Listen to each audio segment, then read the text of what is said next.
প্রিয় দেশবাসী, আসসালামু আলাইকুম। আমার পিছনে যে স্কুলটা দেখতেছেন, এই স্কুলটা 20 বছর ধরে বন্ধ। আমাদের এই এলাকার আশেপাশে 5 কিলোমিটারের ভিতরে কোনো স্কুল নাই। আসেন আমরা ভালো করে দেখাই। শিক্ষা যদি হয় জাতির মেরুদণ্ড, তাহলে শিক্ষা প্রতিষ্ঠান কেন বন্ধ?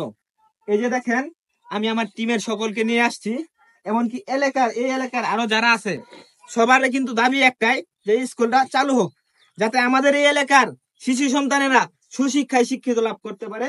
আমি বেশি কথা বাড়াবো না, আমি দিয়ে দিচ্ছি আমার মামার কাছে, বাকি কথা আমার মামা বলবে। আসলে মুখে যাই কিছু বলি বিশ্বাস কম হবে। আসেন আমরা বাস্তবে দেখাই যে আমাদের স্কুলের কি অবস্থা। আমার সাথে আসেন। এই দেখেন আমাদের স্কুলের ভিতরে বর্তমানে আপনারা জানেন যে একটা প্রাথমিক বিদ্যালয়ে ছোট ছোট বাচ্চারা লেখাপড়া করে জ্ঞান অর্জন করে তারা কি সুশিক্ষায় শিক্ষিত হয়। আর আমাদের স্কুলের এমন অবস্থা, সুশিক্ষায় শিক্ষিত হবে তো দূরের কথা, বর্তমানে স্কুলটা হয়েছে এই এলাকার মানুষের একটা পায়খানা প্রস্তাবের জায়গা। কতটা বাস্তব আমি একটু দেখাই, আমার সাথে আসে। এই দেখেন আমাদের স্কুল রুমের অবস্থা, একটু দেখা করে দেখেন আমাদের স্কুল রুমের অবস্থা। শুধু মানুষের ময়লা আর ময়লা। আর এই যে পেছনের যে জানালা গুলো দেখেন, একটা জানালাও নাই। এগুলা কিন্তু ছিল, কিন্তু কিছু দুষ্কৃতী লোক গাঁজাখোর বাঁধাখোর হিরুঞ্চিরা এই স্কুল বন্ধ, স্কুল চলে না, মানুষ নাই, এখানে মাস্টার নাই, টিচার নাই, যার জন্য এগুলো ভেঙে নিয়ে চলে গেছে। তো আমি আরেকটু দেখাই ওই পাশে দিয়ে আসেন আমার সাথে। এই হলো গ্রামবাসী, এরা হলো আমাদের এই গ্রামবাসী। দেখেন এখানে অনেক লোক আছে, লোকের অভাব নাই, গ্রামবাসীদেরকে একটু দেখাও। তো যারা ভিডিওটুক দেখবেন, আমি প্রত্যেককে জোর হাতে অনুরোধ করব, দয়া করে আপনি কোনো সহযোগিতা না করতে পারেন, একটা শেয়ার হলো দিয়েও ভিডিওটা ব্যাপক আকারে ভাইরাল করে দিবেন, যাতে আমাদের স্কুলটা সারা পৃথিবীর মানুষ দেখতে পারে।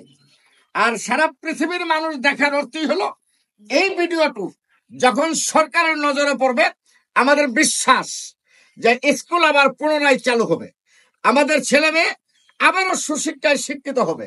আমরা প্রত্যেকে চাই ছেলে মেয়েদেরকে ভালোভাবে মানুষ করার জন্য, কিন্তু মানুষ তৈরি করার যে কারিগর আমাদের স্কুলে কিন্তু নাই। আমি তো বাস্তবে দেখাচ্ছি আপনাদেরকে। তো স্কুলটা যেখানে প্রতিষ্ঠিত, এই ঠিকানাটা একটু আপনাদেরকে বলে দিচ্ছি, প্রয়োজনে আপনারা সশরীরে এসে একটু এটা তদন্ত করে যাবেন যে আমাদের এই ভিডিওটা কি মিথ্যা না বাস্তব। আসসালামু আলাইকুম ভাই, আপনার বাড়ি কোথায়? এখানেই? ওনার বাড়ি হলো এখানে, এবং এই এলাকায় এই গ্রামে স্কুলের পাশে। তো আপনাদের স্কুলটা বন্ধ কতদিন ধরে? প্রায় 20 বছর।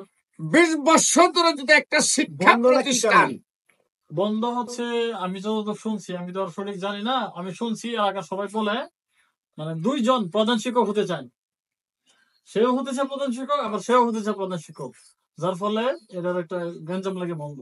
মানে দুজনে প্রধান শিক্ষকের দায়িত্ব নিতে চাই, এই জন্য কেস মামলা করে এটা বন্ধ।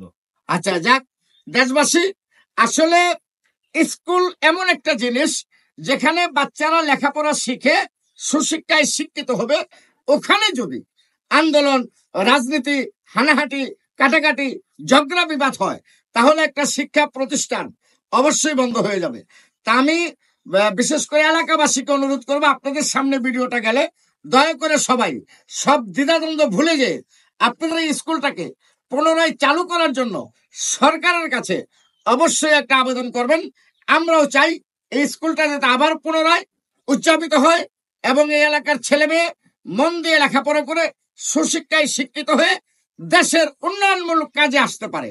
তো সবাই ভালো থাকবেন, সুস্থ থাকবেন।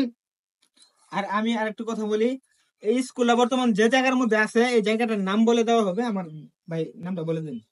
যে জায়গায় আছে, জায়গার নাম হচ্ছে, গ্রামের নাম হচ্ছে পশ্চিম শালকোনা, তারাই নদীর পার, পোস্ট অফিস হচ্ছে মুন্সিরহাট, থানা দুবাউড়া, জেলা ময়মনসিংহ।